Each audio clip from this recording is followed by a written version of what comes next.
For the last 20 years, there has been an ongoing debate on the mature and violent content contained in video games and whether it has an effect on how people behave. With more recent tragedies like Columbine and Virginia Tech shootings, politicians and the media have put the blame on video games, such as Doom, for the shooter's aggressive behaviors or know-how of weapons. Lieutenant Colonel David Grossman, a military psychologist, describes contemporary first-person shooters as murder simulators, stating that the military uses such games to train troops to kill, they will have the same psychological outcome on the youths who play them. Though all that sounds a bit extreme, California is one of a string of states that recently tried to enact laws restricting the sale of violent and sexually explicit video games. Legislation obviously shot them down on First Amendment grounds. I'm sure you will agree that exposure to violent media at a young age may promote a more aggressive personality later in life, but really, there isn't enough straightforward proof or statistics supporting this fact. In the long run, when it comes to violent video games and explicit content, it is and should be up to the consumer. There is little scientific evidence of a link between video games and aggressive behavior in youth. One study suggested video games were keeping young people off the streets and therefore away from crime.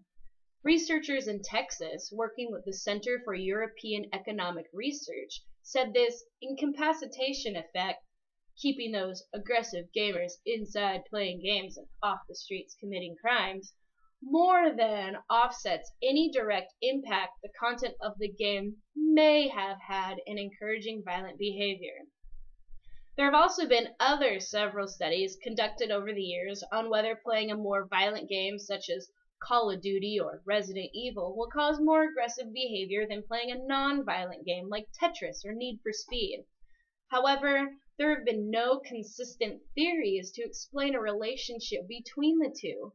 One study made by Craig Anderson and Brad Bushman states exposure is positively associated with heightened levels of aggression in young adults and children, while another, made by Christopher Ferguson, says, although violent video games appear to increase people's aggressive thoughts, violent games don't appear to increase aggressive behavior. So with all this inconclusive and inconsistent research, why is our government trying to put a ban on certain media? Video games are a medium for entertainment, like movies, music, books, and magazines, not a product for a certain age group. By allowing lawmakers to make content-oriented determinations, they could easily cross the line into full-blown censorship. By the way, that's a bad thing. The courts would never allow legislators to regulate books and magazines in that matter, so there's no reason why video games should be any different. Self-regulation is working, so butt out. In 1994, the video game industry established the Entertainment Software Rating Board, the ESRB.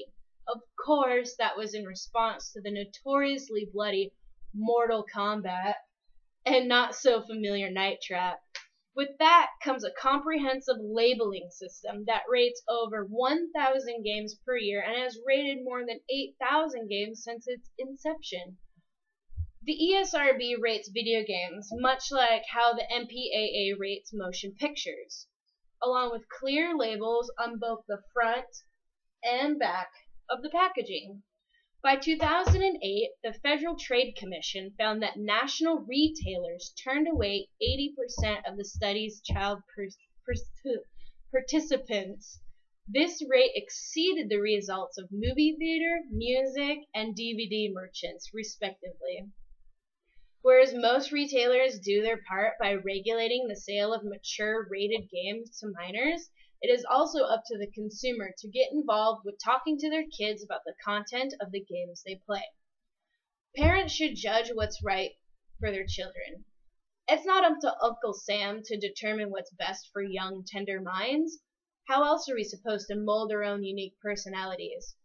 If parents would just get involved with their child's video game hobby as they would if their kid was in crappy Little League baseball or played in an off-key high school band, then they wouldn't fear what they don't understand. Long story short, donate the game, playa. Even as an avid gamer myself, there are still games out there I wouldn't play simply based on content or just my own preference. But that doesn't mean I think nobody should be allowed to play them. I mean, if people want to ban games like Postal 2, where you seriously just run around peeing on things and killing people, then what about the Saw movies or Faces of Death? Or before you buy a new phone or go see a movie or get into a new book series, what do? Maybe read reviews online or talk to your friends or neighbors, go to the stores that sell them and ask the experts. Then why not do it for video games so you know before you buy or even let your kids play? Game developers make games to entertain their market, not to train killers. Playing violent video games might promote aggressive behavior like other violent media, but the best way for us to control that is self-regulation and communication. Life is like a video game, so let's play fair.